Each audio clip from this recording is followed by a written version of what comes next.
Hi, I'm Miss Duncan, and I'm going to be your teacher for the next 9 weeks. You're going to have me for either sixth grade technology or seventh grade career connections. So both classes are 9-week classes, and that doesn't give us a whole lot of time to get work done, but we're going to do it. So, one of the things I've learned in the past 9 weeks with our students is it might be better if I present my rules in this manner so that parents and guardians at home can see the rules as well. So, in my class, I can tell you that while it's a technology class, we do use pens and pencils often, even if it's just to write out a hall pass. With the pandemic, we're not allowed to share school supplies, so every child should have their own pen or pencil in class. In addition, number two on my rule list states that you probably would need a folder. I'm not so worried about a folder as much as notebook paper. You are going to need notebook paper from time to time for my class. I do follow the district's dress code in my classroom. As kids are coming in, I do check to see if they're dressed properly, if if their blue jeans are correct, if their shoes are correct, and if their hoods are on. No hoods are allowed worn in my classroom, and I usually give students a couple warnings before I go ahead and take the hoodie away for the class period, and then they can pick it up at the end of the class. It takes time away from class and instruction when I have to constantly remind students of some of the rules of our building. So I'm hoping this is helping.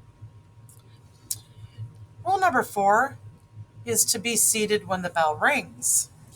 Well, our students have learned through the first 9 weeks that we have what's called tardy sweeps, and the tardy sweeps prevent kids from coming into class. So if they're out in the hallways when the bell rings and the principal calls it a tardy sweep, we have to close our classroom doors, and anybody out in the hallways is not allowed in class. They go into the auditorium for a detention. This causes students to lose valuable instruction in my class. So I ask that kids are in my class before the bell rings, like in their seat at the time the bell rings.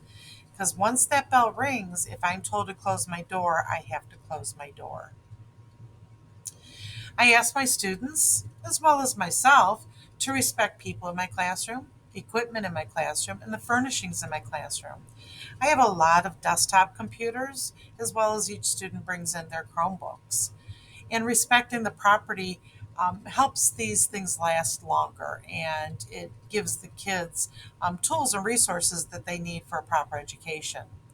I do have some furnishings in my room: shelves, tables, chairs, and so I'm asking that students use those properly as well.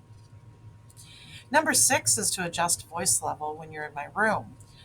On either side of my classrooms are other classrooms, but I also have on one of my walls, on the other side of it, is a testing room where our school psychologists test students. So we kind of need to keep our level of voices down a little bit in class. Rule number seven: follow the directions the first time they're given. I expect from my sixth, seventh, and eighth graders to know the behaviors that are expected inside of a school building and inside of a classroom. We know that all of our students have been taught proper rules, have been taught proper behavior, and know how to follow the directions of an adult in the classroom. So I'm asking that everybody follow my directions the first time they're given. This prevents me from having to repeat myself and then take more time out of instruction and use it instead for redirecting our students to do what they should be doing. I need you to observe all the rules in your student handbook. I do know that your principals held discipline assemblies in the first quarter for you all, so I know that you know the rules for my class and for our building. I ask that nobody talk out of turn or while I'm talking, because often I'm giving valuable lessons, valuable instruction, valuable directions, and you're going to want to hear those. So please make sure that you do not speak out of turn or without raising your hand. Rules number 10 and 11 don't apply too much to my sixth and seventh graders. Those typically apply to my eighth graders who utilize the desktop computers in my classroom. My 6th and 7th grade students will be using their Chromebooks in my class at all times. Please make sure it's charged. I do have plugs in my room for some computers, not a lot, but for some. If you need help with charging, make sure you bring your chargers each day. Safety, courtesy, and respect should be expected and practiced at all times in my room. As I stated earlier, I do have desktop computers, and then we also put Chromebooks on top of our tables. Well, as you can imagine, this gets very congested. There's a lot of cords, there's a lot of wires that are about because of the mice and the keyboards and the plugs. So I ask that you be very careful when you're walking around my room, as not to trip over any of them, and as not to pull on any of them. I also ask that when you bring your book bags into my classroom, that you set them under the tables by your feet so they're not in the aisleway for people to trip over. Looking at how my class is weighted, the grades, 60% of the work we do here in my classroom and our projects make up 60% of their grade. Their tests and quizzes that they take in here, and we don't do a lot of test or quizzes, are 30% of their grade, and homework is 10% of the grade. And again, I don't do a lot of homework. I know that our students have enough to deal with in their content classes of math, science, social studies, and ELA. Students who are absent from school for any reason, it's your responsibility to come see me upon your return to see what you've missed. I also post everything under Google Classroom, so if there's any questions, please go ahead and look in my Google Classroom as I update this weekly. My homework, when I do assign it, should be turned in on time. And if it's not, you lose 5 points for every day that it's late. This goes for classwork too.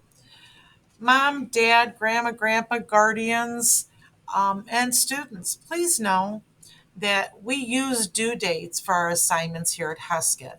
Students are not given an endless amount of time to turn their work in. I set a due date, and then they have a couple days after that to turn it in. I usually don't accept it after 3 days late.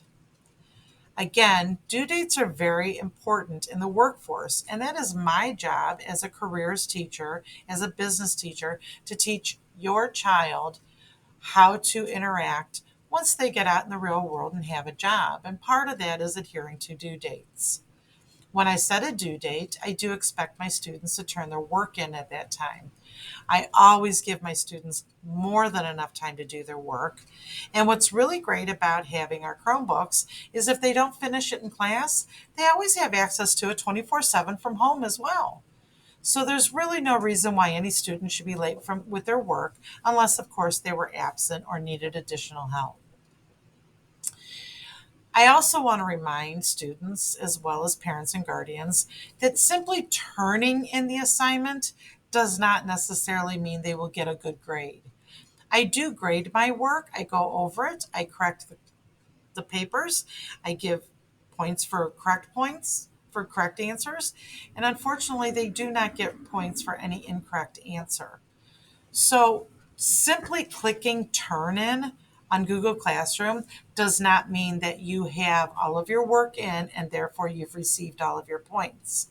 You do still need to do the work and earn proper points for the correct answers. So I'm hoping this gives you a little insight about my classroom. I will tell you that this is a super great class, both the 6th grade technology class and also the 7th grade career connections. My students learn a lot in this class in just a short time. So I ask you, parents and guardians, to talk to your children about proper behavior in my classroom, about the importance of getting their academics done on time, and the importance of putting academics first.